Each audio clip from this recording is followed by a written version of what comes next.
اللہ تبارک و تعالیٰ کا ارشاد ہے کہ خبردار، بے شک اللہ کے دوست وہ ہیں جن پر کوئی خوف نہیں اور نہ وہ غمگین ہوں گے۔ الذین آمنوا وکانوا یتقون، اللہ کے دوست وہ ہیں جو ایمان لائے اور جو تقوی اختیار کرتے۔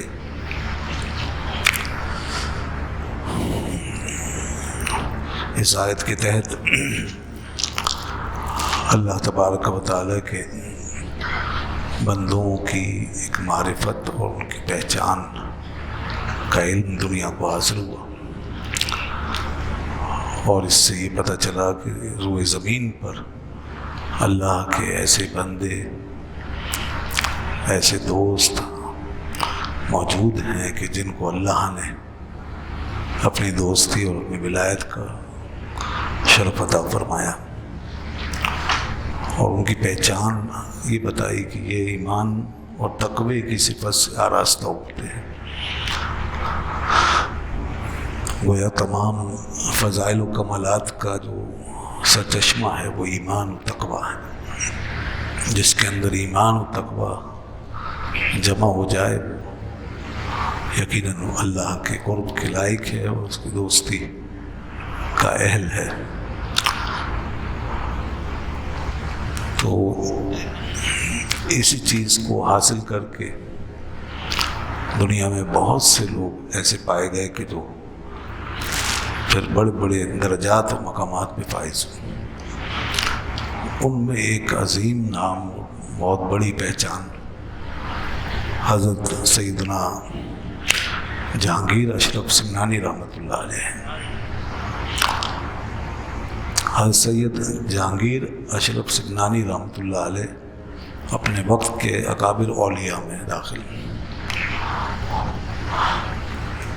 گزشتہ جمعے میں ایک اور عظیم بزرگ کا ذکر ہوا تھا اسی مہینے کی مناسبت سے،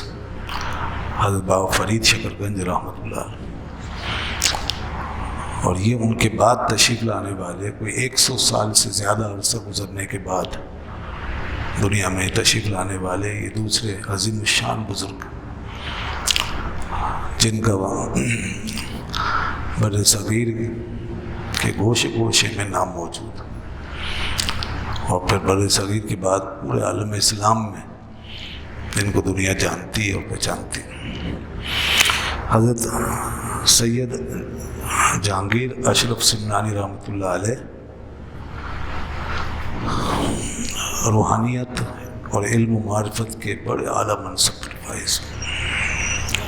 اور آپ کے فیض و برکات بھی بے شمار ہیں، اور ایک لامتناہی سلسلہ ہے جو آپ کی ذات سے جاری ہوا ہے اور پوری دنیا میں پہنچا۔ یعنی آپ غور فرمائیں کہ انسان جب اللہ کا دوست بن جاتا ہے اور اس کا قرب پا لیتا ہے تو کس طرح اس کی ذات پھیل کر وسیع ہو کر پوری دنیا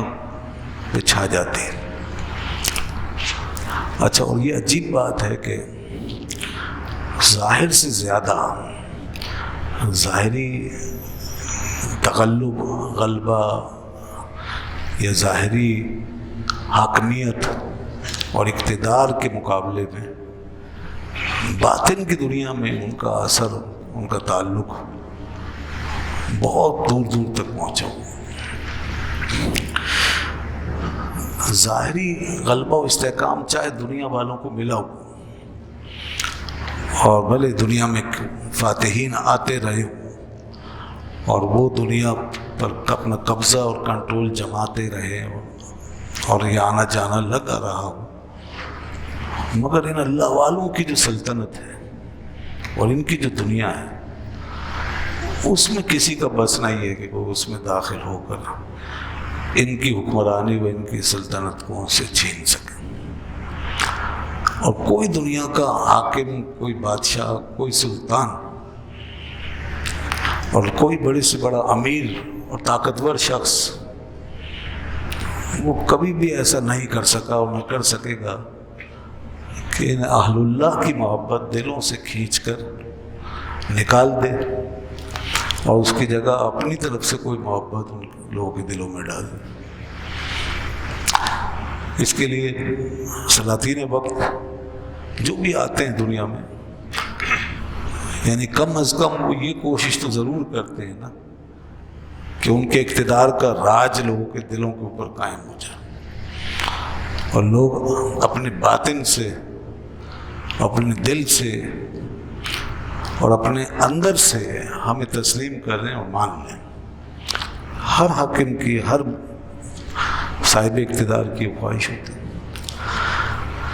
مگر اللہ اکبر، یہ اللہ والے فقیر بنش لوگ،